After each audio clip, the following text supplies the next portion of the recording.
यार तुम में से बहुत सारे बच्चों के डाउट्स आ रहे हैं मेरे पास काफ़ी टाइम से कि भैया मेरे को थापर में ये वाली ब्रांच मिल रही है, मेरे को मणिपाल में ये वाली ब्रांच मिल रही है, मेरे को एनआईटी में ये वाली ब्रांच मिल रही है, तो मैं जाऊँ या नहीं जाऊँ। और कभी कभी मैं सोचता हूँ कि यार हम स्टूडेंट्स के लिए कितना ईजी होता है कि भैया मेरे को ये वाली ब्रांच मिल रही है। कभी हमने इन कॉलेजेस की फ़ीस पे ध्यान दिया? 20-20 लाख, 25-25 लाख रुपए यार इन कॉलेजेस की फ़ीस है। और मेरे को समझ नहीं आता, मैं एक मिडिल क्लास फैमिली से हूँ, तो मैंने अपने पेरेंट्स को देखा है कि यार उनके लिए कितना मुश्किल था वो वाली फ़ीस अफोर्ड करना इन प्राइवेट कॉलेजेस की, और हम उस चीज़ पे ध्यान भी नहीं देते हैं इतना ज़्यादा। तो वहीं पर यार मेरे को एक जूनियर ने सजेस्ट किया कि भैया आप एजुकेशन लोन पे कुछ बनाओ, क्योंकि काफ़ी सारे लोग इस चीज़ को कंसिडर करते हैं और मेरे हिसाब से करना भी चाहिए अगर हमें एक अच्छे कॉलेज में एडमिशन मिल रहा है। तो आज वाली वीडियो में, अगर तुमने यार आज वाली वीडियो देख ली ना, तो दो चीज़ें हैं। पहली चीज़, तुम्हें एजुकेशन लोन के बारे में और किसी वीडियो को नहीं देखना पड़ेगा। दूसरी चीज़, अगर तुम अपनी लाइफ से ये 15 मिनट निकाल सकते हो ना इस वीडियो को देखने के लिए, तो तुम अपने पेरेंट्स के 10-15 लाख रुपए बचा रहे होंगे। बचा रहे होंगे कैसे? क्योंकि तुम इतने केपेबल बना देंगे यार तुम्हें उस कॉलेज के वो 4 साल की, तुम अपनी फीस खुद पे कर रहे होंगे और उसमें बहुत ज़्यादा एम्पावरमेंट आती है। तो अपने पेरेंट्स के पैसे बचते हुए देखना चाहते हो तो बस मैं कहूँगा यार ये वाली वीडियो इंपॉर्टेंट है, वरना छोड़ के जा सकते हो भाई, उड़ाने हैं तो। बट पॉइंट पे आते हैं। 3-4 क्वेश्चंस के यार मेजर आंसर कर रहा हूँ आज वाली वीडियो में। पहला क्वेश्चन ये यार कि एजुकेशन लोन है ये हमारा, तो भैया फीस तो 20-25 लाख है, तो मेरे को पूरी फीस का मिल जाएगा एजुकेशन लोन? पहला क्वेश्चन ये। दूसरा क्वेश्चन हम आंसर करेंगे, भैया ये इंटरेस्ट रेट, मोरेटेरियम पीरियड, ये ऐसे शब्द हैं अजीब अजीब से, समझ नहीं आते, आप बताओ थोड़ा ईजी लैंग्वेज में। तीसरा क्वेश्चन यार हमारा ये होगा कि कौन से बैंक से लें भैया, हम एसबीआई में जाएं, हम कोटक में जाएं, हम कौन से बैंक से लोन लें? चौथा क्वेश्चन सबसे इंपॉर्टेंट मेरे हिसाब से, कि आपकी क्या रिकमेंडेशन है। मतलब मैंने यार बहुत सारे बच्चों को देखा है जिन्होंने एजुकेशन लोन लिया है। मैं अभी भी डीटीयू में खड़ा हूँ, ठीक है, और मेरे आसपास, अभी मैं लाइब्रेरी में बैठा था, मैंने बच्चों से बात करी, बहुत सारे एजुकेशन लोन पे पढ़ रहे हैं। बहुत सारे बच्चे ऐसे हैं जिन्होंने उस एजुकेशन लोन का सही यूज़ करके मचा दिया बिल्कुल लाइफ में, और बहुत सारे बच्चे ऐसे हैं जो उस एजुकेशन लोन के बोझ तरह डूबते चले गए। तो दोनों केसेस हैं, बट मैं एक फाइनल रिकमेंडेशन दूंगा कि किस केस में हमें एक एजुकेशन लोन को कंसिडर करना चाहिए, ठीक है। तो बने रहेंगे। सबसे पहला यार जो हमारी मेजर क्वेरी वो ये है कि भैया 20-25 लाख रुपए फीस है, हमारे कॉलेज है थापर, मणिपाल, तो इनके अंडर मैं अगर एजुकेशन लोन लेने जाता हूँ तो मेरे को पूरे 20-25 लाख का लोन मिल जाएगा ना?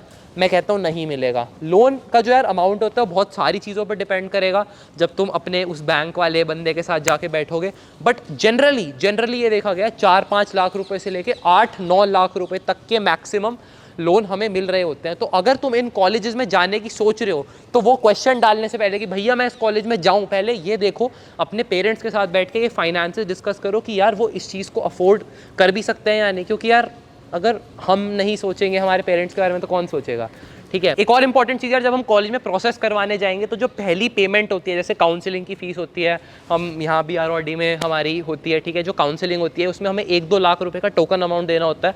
वो अमाउंट भी यार हमें पहले से अरेंज करना पड़ेगा, वो अमाउंट बैंक आके हमें नहीं दे रहा होगा। दूसरी चीज़, भैया ये इंटरेस्ट रेट क्या होता है? यार इंटरेस्ट रेट बेसिकली होता है, हमने कंपाउंड इंटरेस्ट पढ़ा है, ठीक है, लाइफ में। तो अगर तुमने बैंक से 100 रुपये लिए तो ठीक है, हर साल वो तुम्हें उस 100 रुपये पे 8 रुपये, 9 रुपये, 10 रुपये चार्ज करेगा, ठीक है। तो यही हमारा इंटरेस्ट रेट होता है, क्योंकि बैंक को भी ऑब्वियसली तुमसे पैसे कमाने हैं।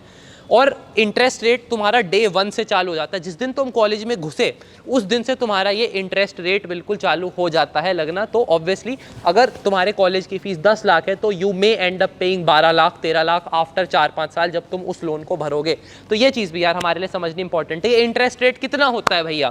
तो यार ये जो इंटरेस्ट रेट है ये हमारा लाई करता है लगभग 8.35% से 11-12-13% तक भी जा सकता है। यहाँ मैं स्क्रीनशॉट लगा दूंगा एक, ठीक है, उसमें तुम्हें लिस्ट दिख जाएगी अलग अलग, मैंने बैंक्स की कंपाइल करी है, ठीक है, काफ़ी रिसर्च करके कि हमें कौन कौन से बैंक कितना इंटरेस्ट में देते हैं। तो इसमें मैंने एक चीज़ ये देखी कि यार अगर हम एसबीआई की तरफ जाते हैं, एसबीआई ठीक है थोड़ा सरकारी काइंड का बैंक है, तो वो हमें यार जनरली बेस्ट इंटरेस्ट रेट्स पे दे रहा होता है लोन। तुम में से जो देख रहे हैं, जो जेईई की प्रिपरेशन कर रहे हैं, बहुत सारे लोग हैं यार आईआईटीज़ में जाना चाहते हैं, एनआईटीज़ में जाना चाहते हैं। मेरा दोस्त डीटीयू में शूट कर रहा है, प्रिंस, वो बोल रहा है डीटीयू का भी नाम है, डीटीयू में जाना चाहते हैं, एनएसयूटी में जाना चाहते हैं। तो उनके लिए यार मैं शुरू से रेकमेंड करता आया हूँ, अगर तुम प्रिपरेशन कर रहे हो ढंग से सीरियस हो करने के लिए, तो तुम अनअकैडमी का जेई कंसिडर कर सकते हो, ठीक है। प्लस आइकॉनिक तुम्हारी मर्जी, अगर तुम्हें मेंटोर सपोर्ट चाहिए तो आइकॉनिक के लिए जा सकते हो। लाइव क्लासेस वाला फीचर सबसे अच्छा लगता है मेरे को। दूसरी चीज़, जो टीचर्स तुम खुद चूज़ कर सकते हो। मेरे साथ कॉलेज में होता है कोई टीचर पसंद नहीं आ रहा, फिर भी झेलना पड़ता है, वो नहीं झेलना पड़ेगा तुम्हें। कोई टीचर पसंद नहीं आ रहा, बदल के दूसरे टीचर से पढ़ लिए। उसके अलावा लाइव डाउट सॉल्विंग हो गई, और हमारे टेस्ट वगैरह हो जाते हैं, ठीक है। और बैचेस हर हफ्ते आते रहते हैं, ये भी बढ़िया चीज़ है। तो काफ़ी स्केड्यूल्ड हो जाता है, तो देख सकते हो, कंसिडर कर सकते हो, ठीक है। हम DTO पहुंच गए, तुम भी पहुंच जाओ कहीं ना कहीं, अच्छा ही लगेगा मेरे को। कोड है यार मेरा @PandaYash PANDAYASH। इस यार तुम्हें 10% ऑफ देखने को मिल जाता है प्लस आइकॉनिक पे। इसके अलावा कुछ यार हम निकालते रहते हैं स्कॉलरशिप्स वगैरह, तो @PandaYash मेरा टेलीग्राम पर भी है, वहाँ मैसेज कर सकते हो अगर तुम प्लान कर रहे हो प्लस या आइकॉनिक लेने की इस महीने, ठीक है।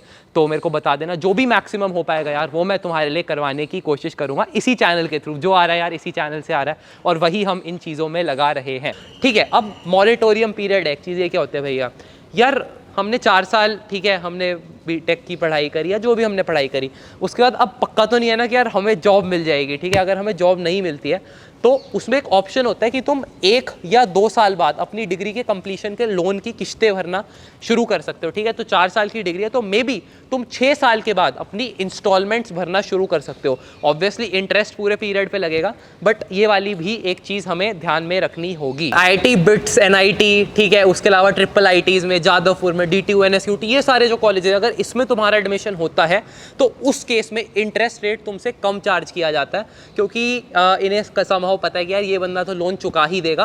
प्राइवेट कॉलेजेस में भी मिल जाता है, बट हल्की सी यार हमें प्रॉब्लम आ रही होगी। एक चीज़ इसमें ये भी है कि इंटरेस्ट कंसेशन मिलेगा। जो तुम्हारा मॉरेटोरियम पीरियड है, तुम्हारी बीटेक के बाद तुम अपना लोन चुकाना शुरू कर देते हो उस 6 महीने 1 साल वाले पीरियड में, तो वहाँ पर तुम्हें इंटरेस्ट का कंसेशन मिलता है 1% का। मतलब 11% इंटरेस्ट है तो 10% ही देना पड़ेगा, और ये बहुत बड़ा फ़र्क आ जाता है, क्योंकि यार यहाँ पर अगेन यार हम लाखों में कर रहे हैं बात।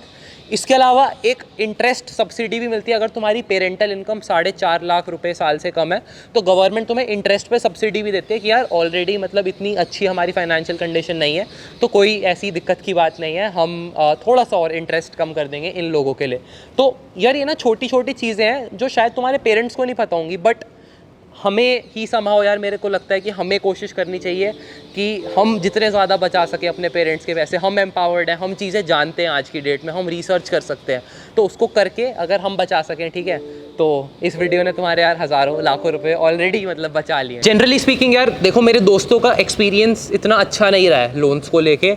मैं कहूँगा कि तुम एक बार जाके, हर कॉलेज के अंदर ना यार उनका खुद का बैंक होता है, ठीक है, बैंक की ब्रांच होती है, वहाँ जाकर विजिट करो और उनसे पूरा प्रोसीजर समझो। अब इन बैंक्स की हालत कुछ ज़्यादा अच्छी नहीं होती है, मतलब वही सरकारी ऑफिस है यार, और तुम्हें मतलब ये कोशिश करते हैं, मेरे को बोलनी नहीं चाहिए बात, बट मेरा जितने दोस्तों से एक्सपीरियंस सुनने को मिला, ये लोग कोशिश करेंगे कि तुम्हें लोन ना मिले, क्योंकि इनके पास एप्लीकेशंस ही बहुत ज़्यादा होती हैं। तो वो एक प्रॉब्लम फेस करोगे तुम। डिपार्टमेंट से डिपार्टमेंट भगाएंगे, पापा की सैलरी स्लिप लाओ, ये वाला डॉक्यूमेंट पूरा नहीं है, कॉलेज से परमिशन लो, इस तरीके के सीन होते रहते हैं। कॉलेज के पास जाओगे तो कॉलेज बोलेगा कि यार अभी तो हमारी फ़ीस डिसाइडेड नहीं है, हम आगे के 4 साल की फ़ीस कैसे लिख के दे दे। तो इस तरीके के इशूज़, इस तरीके के पचड़े थोड़े से रहते हैं। बट हाँ, ये है कि अगर एक बार मिल जाता है तो चीज़ें काफ़ी ज़्यादा हद तक हमारी सॉर्ट हो जाती हैं। इंपॉर्टेंट पॉइंट सबसे ज़्यादा वीडियो का मेरे हिसाब से ये है कि लोन लेना भी चाहिए या नहीं, मतलब is it even worth it. इसमें यार मैं ये कहूँगा कि तुम्हारे गोल पे डिपेंड करता है। अगर तुम वो बच्चे हो जो एक कॉलेज में जा रहा है 4 साल की डिग्री लेने के लिए, और प्लान है कि यार मस्ती वस्ती मारेंगे, पार्टी करेंगे दोस्तों के साथ, तो सेंस नहीं बनता लोन लेने का, ठीक है। बहुत सारे कॉलेजेस हैं यार, वो दे देंगे यार तुम्हें 40-50 हज़ार में, यहाँ दिल्ली में डिग्री बन जाती है, वो वाला काम करना है तो। बट हाँ, अगर तुम्हें लगता है कि मैं इस कॉलेज में जाऊँगा तो मेरे को बहुत ज़्यादा ग्रोथ मिलेगी लाइफ में, मैं कुछ एक अलग आदमी बन के निकलूँगा, तो सेंस बनता है यार। अगर तुम्हारे पेरेंट्स के पास थोड़े से फाइनेंशियल कंस्ट्रेंट्स हैं और वो अग्री करते हैं, ठीक है, उनका अग्रीमेंट सबसे ज़्यादा ज़रूरी है, ठीक है, क्योंकि अगर तुम पे नहीं तो उन पे ही आता है फाइनल प्रेशर। तो वो वाली चीज़ में हमें लोन को कंसिडर करना चाहिए। दूसरा पॉइंट इसमें जो हमें देखना है वो ये है, और ये ध्यान से सुन लो, मैं बता रहा हूँ, ये पॉइंट ये है कि ये जो लोन है ये ले रहे हो, ये पढ़ाई की जिम्मेदारी तुम्हारे माँ बाप की नहीं है। 12वीं तक की उनकी जिम्मेदारी थी, उन्होंने निभा दी। कॉलेज की जिम्मेदारी हर बच्चे को खुद लेनी चाहिए। अगर तुम लोन नहीं भी ले रहे हो, तुम्हारे पेरेंट्स भी दे रहे हो, तो मैं कहता हूँ ये वाली विजन लेके चल रहे होंगे यार हम, कि हम अपने कॉलेज की फीस खुद भरेंगे, ठीक है। और अगर वो वाली नहीं भी है तो इस एजुकेशन लोन की जिम्मेदारी तुम्हारे पेरेंट्स की नहीं, तुम्हारी है। ये सोच के अगर तुम कॉलेज में जाओगे, एक अच्छे कॉलेज में जाओगे, वहाँ नेटवर्क बनाओगे, वहाँ अलग अलग एक्टिविटीज़ में पार्टिसिपेट करोगे, तो चांस है कि तुम्हारा लोन भी चुक जाएगा और उसके दुगुने तिगुने कमा के निकलोगे वहाँ से। बट अगेन, पार्टियाँ करनी है, पैसे उड़ाने हैं, तो सस्ती सी यार डिग्री मिलती है वो ले लो, और वहाँ से अपने पेरेंट्स को अगेन मेंटल एगनी देने का कोई फ़ायदा नहीं है। यही यार कुछ फैक्टर्स थे, जो पॉइंट्स थे मेरे को डिस्कस करने थे। और अच्छी लगी वीडियो तो लाइक कर देना, चैनल को सब्सक्राइब कर देना, बेल आइकन को दबा देना, और कमेंट करके यार मेरे को सब लोग नीचे बताएंगे कि कौन से कॉलेज में जाने की सोच रहे हैं वो, और कितना लोन की उन्हें ज़रूरत पड़ेगी। मतलब वो 18-20 लाख वाला अमाउंट है या 3-4 लाख में सारे लोगों का काम हो जाएगा। ठीक है, इसी नोट पर आज वाली वीडियो खत्म करते हैं। Thank you so much for watching and it's a wrap up. Bye.